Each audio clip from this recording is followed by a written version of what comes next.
খতমে নবুয়তের মাহফিল থেকে স্পষ্ট মেসেজ হচ্ছে, যতদিন এই জমিনে থাকবেন রাসূলুল্লাহর খেলাফতের ভালোবাসা নিয়ে, খেলাফতের দারোগান এবং বাহন নিয়ে আমরা চলতে হবে, ঠিক কিনা বলেন? স্পষ্ট মনে রাখবেন মুসলমান, আমাদের জীবন চলার মূল মন্ত্র হবে একটাই, জিহাদ করে বেঁচে আছি, ঠিক কিনা বলেন? জিহাদ করে বাঁচতে চাই, জিহাদ করতে করতে আল্লাহর কাছে চলে যেতে চাই, ঠিক কিনা বলেন? আল্লাহ রাব্বুল আলামিন বলেন, লা তুহাররিক বিহি লিসানাকা লিতা'জালা বিহি ইন্না আলাইনা জামআহু ওয়া কুরআনাহু فإذا قرأناه فاتبع قرآنه ثم إن علينا بيانه আল্লাহ সুবহানাহু ওয়া তাআলা তার প্যারা হাবিব মুহাম্মদ রাসূলুল্লাহ সাল্লাল্লাহু আলাইহি সাল্লামকে ডেকে বলেন, হাবিব, যখন আপনার উপর কোরআন কারীমের এক একটি আয়াত, এক একটি সূরা নাযিল হবে, তখন আপনার মুখে বলার প্রয়োজন নাই, আমি আল্লাহ সুবহানাহু ওয়া তাআলা আপনার সিনার মধ্যে মানকুশ করে দেওয়ার দায়িত্ব। সুবহানাল্লাহ। যখন কোরআনের আয়াত নাযিল হবে, সূরা নাযিল হবে, তখন আপনি জবান দিয়ে বলার প্রয়োজন নাই, অন্তরের মধ্যে জমা করার দায়িত্ব স্বয়ং আমি আল্লাহ পাকের। সুবহানাল্লাহ বলেন। শুধু কি তাই, প্রত্যেকটা আয়াতের অর্থ, অনুবাদ, ব্যাখ্যা সহ আমি আল্লাহ পাক আপনাকে জানাই দিব। সুবহানাল্লাহ। তাহলে রাসূল করিম সাল্লাল্লাহু আলাইহি সাল্লাম কি এই ইয়াসিনের ব্যাখ্যা জানেন না? অবশ্যই জানেন, আল্লাহ পাক তা গোপন রেখেছে। সুবহানাল্লাহ।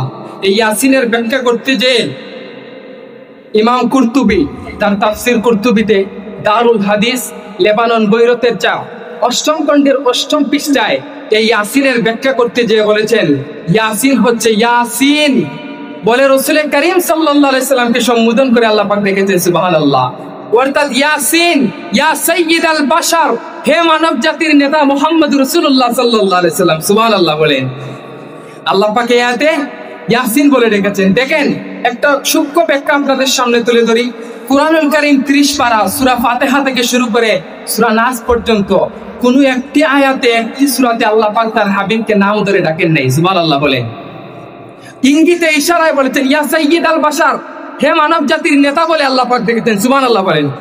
হযরত ইব্রাহিমকে আল্লাহ পাক নাম ধরে ডেকেছেন। হযরত আদম, যিনি মানব জাতির আদি পিতা, তাকে আল্লাহ কোরআনে নাম ধরে ডেকেছেন। সুবহানাল্লাহ বলেন। আল্লাহ পাক কোরআন কারীমে বলেন, وَقُلْنَا يَا آدَمُ اسْكُنْ أَنْتَ وَزَوْجُكَ الْجَنَّةَ وَكُلَا مِنْهَا رَغَدًا حَيْثُ شِئْتُمَا। আল্লাহ পাক থেকে বলেন, আদম, তুমি এবং তোমার স্ত্রী সহধর্মিণী তোমরা জান্নাতে বড় আনন্দে বসবাস করো, যা মন চায় তা খাও। সুবহানাল্লাহ। হযরত আদমকে নাম ধরে রাখলেন। সুবহানাল্লাহ। হযরত ইব্রাহিমকে আল্লাহ পাক নাম ধরে রেখেছেন, ইয়া ইব্রাহিম বলে। হযরত জাকারিয়াকে আল্লাহ পাক কুরআন কারীমে নাম ধরে রেখেছেন। আল্লাহ পাক বলেন, ইয়া জাকারিয়া ইন্না নুবাশশিরুকা বিগুলাম ইসমুহু ইয়াহইয়া, রে জাকারিয়া, শীঘ্রই তোমাকে একটা পুত্র সন্তান দান করব, তার নাম রাখবা ইয়াহইয়া। সুবহানাল্লাহ। নাম ধরে রাখছেন। হযরত জাকারিয়াকে আবার আল্লাহ কোরআনে রাখছেন নাম ধরে। আল্লাহ পাক বলেন, ইয়া জাকারিয়া খুযিল কিতাবা বিকুওয়া, রে জাকারিয়া, তোমাকে একটা কিতাব দান করেছি, তা তুমি শক্ত হাতে ধারণ করো। সুবহানাল্লাহ। কিন্তু আল্লাহর আখিরি নবী, নবীগণের মাতার তাজ মুহাম্মদুর রাসূলুল্লাহ সাল্লাল্লাহু আলাইহি সাল্লামকে আল্লাহ পাক 30 পারা কোরআনে যে কোরআন রাসূলুল্লাহর উপর নাযিল করলেন, সেই কোরআনে নাম ধরে ডাকলেন না। সুবহানাল্লাহ। আল্লাহ পাক তার হাবিবকে কখনো কখনো ডেকেছেন ইয়া আইয়ুহাল মুজাম্মিল, কখনো কখনো ডেকেছেন ইয়া আইয়ুহাল মুদ্দাসসির, কখনো কখনো ডেকেছেন ইন্না আ'তাইনাকাল কাউসার। সুবহানাল্লাহ। কুরআন কারীমের বেশিরভাগ জায়গায় কুল বলে, যত জায়গায় সম্বোধন করেছেন হে রাসূল বলে সম্বোধন করেছেন। সুবহানাল্লাহ। সুবহানাল্লাহ বলেন। আমার রাসূলুল্লাহর আজমত, মহব্বত, এই ইয়াসিনের ব্যাখ্যা করতে যে একজন ফকিহ মুফাসসির সারা রাত পার করে দিবে, মাসের পর মাস শেষ করে দিবে, শেষ করতে পারবে না ব্যাখ্যা। সুবহানাল্লাহ বলেন। তাই আমি আর বেশি ব্যাখ্যা না করেই ইয়াসিনের পরে আমার নবীর কি ইজ্জত, আমার নবীর কি সম্মান আল্লাহ পাক দিয়েছেন ইয়াসিন বলে, অর্থাৎ কোরআনে রাসূলুল্লাহকে নাম ধরে ডাকেন নাই। সুবহানাল্লাহ বলেন। আল্লাহ পাক কোরআনে বলেছেন, ওয়া রাফা'না লাকা যিকরাক, হাবিব, আপনার সম্মান, আপনার ইজ্জত, আপনার রাফাত আমি আল্লাহ পাক আরশ চুম্বি করে দিয়েছি। সুবহানাল্লাহ। সেই নবীর শান, সেই নবীর শওকত যদি একটা মানুষ বর্ণনা করতে থাকে, তার জবান বলতে বলতে বন্ধ হয়ে যাবে, রাসূলুল্লাহর ইজ্জতের কথা বলে শেষ করা যাবে না। সুবহানাল্লাহ। যেই নবী হা বললে হালাল হয়ে গেছে, যেই নবী না বললে হারাম হয়ে গেছে, যেই রাসূলুল্লাহর উম্মত জাহান্নামী, নবীজি বলেছেন ওই লোকটা আমার উম্মত, ওর জন্য তো জাহান্নাম ওয়াজিব, তাকে জান্নাত ওয়াজিব হয়ে গেছে। সুবহানাল্লাহ বলেন। যেই নবীর নূরানি চেহারা এক নজর দেখার জন্য সাহাবায়ে কেরামগণ পাগল হয়ে যেতেন। জুড়ে বলেন সুবহানাল্লাহ। ওই নবীর উম্মত যেই নবী থুতু ফেললেন সাহাবায়ে কেরাম সাথে সাথে হাতে নিয়ে মুখে লাগাতেন, শরীরে লাগাতেন। সুবহানাল্লাহ। কেননা রাসূলুল্লাহর থুতু মুবারকে মেশকে আম্বরের ঘ্রাণ পাওয়া যেত। সুবহানাল্লাহ। যেই নবী হাত তুলে দোয়া করতেন, সুনান তিরমিজিতে হাদিস এসেছে, ইযা তাকাল্লামা রুইয়া কান নূর ইয়াখরুজু মিন বাইনি সানায়া।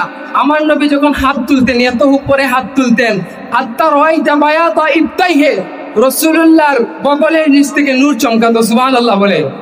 যেই নবী হাসলে, হাত্তা রাই, রাসূলুল্লাহ যখন হাসতেন, ইযা তাকাল্লামা রুইয়া কান নূর ইয়াখরুজু মিন বাইনি সানায়া, রাসূলুল্লাহ সামনের দুই দাঁত দিয়ে নূর চমকাতো। আল্লাহু আকবার। সুবহানাল্লাহ। রাসূলুল্লাহ যখন হাঁটতেন রাস্তা দিয়া, অনেক দিন যাবত মেশকে আম্বরের ঘ্রাণ পাওয়া যেত। সুবহানাল্লাহ। সেই নবীর আলোচনা করে কি শেষ করা যায়? কখনোই না। রাসূল করিম সাল্লাল্লাহু আলাইহি সাল্লামের আলোচনা শেষ করা যায় না। বলতে বলতে মানুষ বলতেই থাকবে, রাসূলুল্লাহর ইজ্জত কমাতে পারবে না। সম্মানিত শুধু আল্লাহ পাক তার পরে আয়াতে বলেছেন, ওয়াল কুরআনিল হাকিম, হিকমতপূর্ণ কোরআনের কসম।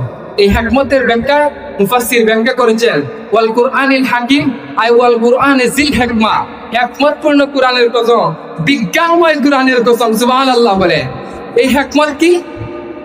আল্লাহ পাক কোরআন কারীমে অনেক আয়াতে হিকমত বলেছেন, হিকমতের অনেক ব্যাখ্যা। এখানে আল্লাহ বলেছেন বিজ্ঞানময়, প্রজ্ঞাময় কোরআনের কসম। সুবহানাল্লাহ। সকল বিজ্ঞানের আকল হচ্ছে কোরআন। সুবহানাল্লাহ বলে। বিজ্ঞান মানুষের তৈরি, আর কোরআন স্রষ্টা আল্লাহ পাকের তৈরি। সুবহানাল্লাহ বলে। আল্লাহ পাক কোরআন আয়াতে বলেন, ইন্নাকা আলামিনাল মুরসালিন, আমি আল্লাহ পাক সাক্ষ্য দিচ্ছি আপনি মুহাম্মদ রাসূলুল্লাহ, আল্লাহর প্রেরিত রাসূল। সুবহানাল্লাহ। আলা সিরাতিল মুস্তাকিম, আপনি মহা সত্যের উপর প্রতিষ্ঠিত আছেন। সুবহানাল্লাহ বলে। আজ দেখা যায় আমার নবীর ইজ্জতের বিরুদ্ধে কথা বলে এমন আছে না নাই? এমন লোক আছে না নাই? অবশ্যই আছে। যেই নবীর ইজ্জত রাফাতের ব্যাপারে আল্লাহ নিজেই বলেছেন, রাফা'না লাকা যিকরাক, তার সম্মান আমি আল্লাহ পাক আরশচুম্বী করে রেখেছি। সুবহানাল্লাহ। হযরত আদমকে যখন আল্লাহ পাক জান্নাতে প্রেরণ করলেন, আদম ফারাফা'তু রাসি ফারাআইতু আলা কওয়াইমি আরশি মাকতুবান লা ইলাহা ইল্লাল্লাহ মুহাম্মাদুর রাসূলুল্লাহ। হযরত আদম বলেন, আমি মাথাটা উঠে দেখি আরশে মাকতুবায় আল্লাহর সাথে মুহাম্মাদুর রাসূলুল্লাহ নাম লেখা। সুবহানাল্লাহ বলে। সেই নবী মুহাম্মদুর রাসূলুল্লাহ সাল্লাল্লাহু আলাইহি ওয়াসাল্লাম, তার বিরুদ্ধে কথা বলা আমাদের শোভা পায় না। আমরা সেই নবীর উম্মত, তার সদকায় আমরা বেঁচে আছি, ঠিক কিনা বলেন? তার আওলাদ আমাদের জমিনে আছে এখনো, তাদেরকে আমরা ইজ্জত দিতে হবে, ঠিক কিনা বলেন? আজ দেখা যায়, আপনারা জানেন এদেশের কিছু আলেমের উপরে কোনো থ্রেট দেওয়া হয়, ঠিক কিনা বলেন? দেখেছি বিগত 15 বছর আমাদের দেশের আলেমদের কোমরে রশি বেঁধে টেনেছিল, ঠিক কিনা বলেন? এখনো যদি সেই আলেমদেরকে হুমকি দেওয়া হয়, এই স্বাধীন রাষ্ট্রে যদি আল্লামা আব্বাসীর উপর নির্যাতনের সেই হুমকি দেওয়া হয়, বাংলার তাহরিকে খাতমের উপর একটা কর্মী ঘরে বসে থাকতে পারবে না, ঠিক কিনা বলেন? সম্মানিত সুধী, তাহরিকে খাতমের উপর বলপুরায় প্রত্যেকটা মূর্তি গানে রিসালাত সাহেবের মাহফিলে আপনারা এসেছেন, মেসেজ নিয়ে যান। আওলাদে রাসূল এই মুহূর্তে আপনাদের সামনে উপস্থিত হবে। যাকে নিয়ে যারা বাড়াবাড়ি করতেছে তাদের বিরুদ্ধে আমরা কঠোর হতে হবে, আহলে হক আহলে সুন্নাত, ঠিক কিনা বলেন? আওলাদে রাসূলের দেহের মধ্যে একটা টুকা আমরা লাগাতে দিব না, ঠিক কিনা বলেন? সিলেটের মানুষ শামসুল উলামা সাহেব কিবলা ফুলতলির উত্তরসূরি, ঠিক কিনা বলেন? শাহজালালের উত্তরসূরি কখনো আওলাদে রাসূলের উপর আঘাত করতে দিবে, তারা কখনো ঘরে বসে থাকতে পারে না, ঠিক কিনা বলেন? বিগত দিনে আমরা দেখেছি হক কথা বলতে হবে, ঠিক কিনা বলেন? হিকমতের ব্যাখ্যা কি জানেন? হিকমতের ব্যাখ্যা হচ্ছে হক কথা বলতে হবে, হিকমতের সাথে কোরআন কারীমের দাওয়াত দিতে হবে। হিকমতের তো কৌশল নাই। হিকমতের ব্যাখ্যা হচ্ছে লা রাইবা আন্নাল হিকমাতা হিয়াল হুজ্জা। এই হিকমত হচ্ছে হুজ্জাত, দলিল, এভিডেন্স, ডকুমেন্টস। বুঝতে পারছেন? হিকমতের সাথে আমরা কোরআনের দাওয়াত দিব। বিগত দিনে যারা আলেমদের কোমরে রশি বেঁধে কেনেছে, আজ দেখতেছি তারা হাসি মুখে এক জায়গা থেকে কোর্টে যায়, কোর্ট থেকে আবার কারাগারে ফিরে। এইগুলো তো আমরা বুঝতে পারতেছি না, ঠিক কিনা বলেন? আলেমদের সম্মান তখন দেয় নাই, সব মিথ্যা মামলা ছিল। আজ তারা দিকে হাসি মুখে চলতেছে, কারাগারে খুব সুখে জীবনযাপন করতেছে। এখনো থ্রেট দেওয়া হয় আলেমদের উপর। আমরা এখনো দেশে নিরাপদ নই। আমরা কোরআন এবং হাদিসের ছায়াতলে যতক্ষণ পর্যন্ত আসতে পারবো না, যতক্ষণ পর্যন্ত রাসূলুল্লাহর ১৫০০ বছর আগের খেলাফতের আদলে দেশ না চলবে ততক্ষণ পর্যন্ত আমরা শান্তিতে বসবাস করতে পারবো না। ঠিক কিনা বলে?